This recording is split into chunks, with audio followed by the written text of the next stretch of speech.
మధ్యప్రాచ్యం మునుపెన్నడూ లేని విధంగా అత్యంత భయంకరమైన సంపూర్ణ యుద్ధంలోకి ప్రవేశించింది.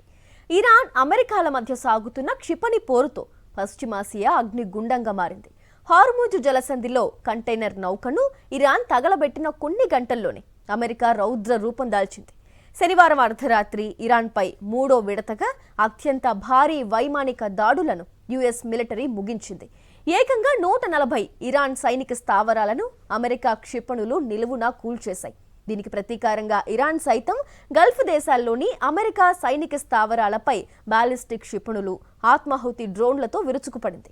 Kuwait, Bahrain, Jordan, Qatar, UAE నగరాలు సైరన్ మోతలతో వణికిపోతున్నాయి. గంట గంటకు మారుతున్న ఈ భయానక యుద్ధ పరిస్థితులపై తాజా సమాచారంతో కూడిన ప్రత్యేక కథనం ఇప్పుడు చూద్దాం. ఇరాన్ అమెరికాల మధ్య దశాబ్దాలుగా దాగి ఉన్న శత్రుత్వం ఇప్పుడు ప్రత్యక్ష యుద్ధంగా మారి రూపాంతరం చెందింది. శనివారం హోర్ముజ్ జలసంధిలో ఇరాన్ జరిపిన దాడికి కంటైనర్ నౌక పూర్తిగా తగలబడిపోగా ప్రాణాలు కాపాడుకోవడానికి నౌకా సిబ్బంది అంతా లైఫ్ బోట్లలో సముద్రం మధ్యలో చిక్కుకుపోయారు. ఈ ఘటన జరిగిన వెంటనే అమెరికా ఊహించని రీతిలో విరుచుకుపడింది. యుఎస్ సెంట్రల్ కమాండ్ తెలిపిన వివరాల ప్రకారం ఈ వారంలోనే ఇరాన్పై అమెరికా మూడో విడత దాడులను విజయవంతంగా పూర్తి చేసింది.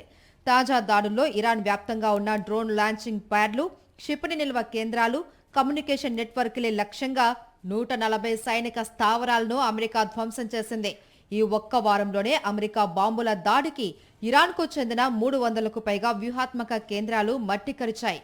అమెరికా దాడులతో తీవ్ర ఆగ్రహానికి గురైన ఇరాన్ రెవల్యూషనరీ గార్డ్స్ ప్రతీకార దాడుల్ని మరింత తీవ్రతరం చేసింది. గల్ఫ్ ప్రాంతంలో ఉన్న అమెరికా ఆస్తులను, సైనిక బలగాలను లక్ష్యంగా చేసుకుని ఇరాన్ క్షిపణుల వర్షం కురిపించింది.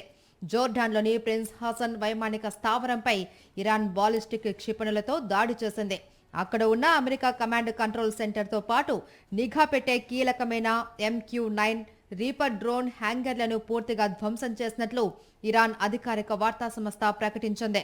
ఇక కువైట్, బహ్రెయిన్ ఈ రెండు దేశాల్లోని అమెరికా మిలిటరీ క్యాంపులే లక్ష్యంగా ఇరాన్ డ్రోన్ దాడులు జరిపింది. పేట్రియాట్ క్షిపణి రక్షణ వ్యవస్థకు చెందిన రాడార్ కేంద్రాలు, కమ్యూనికేషన్ వ్యవస్థలను టార్గెట్ చేసింది.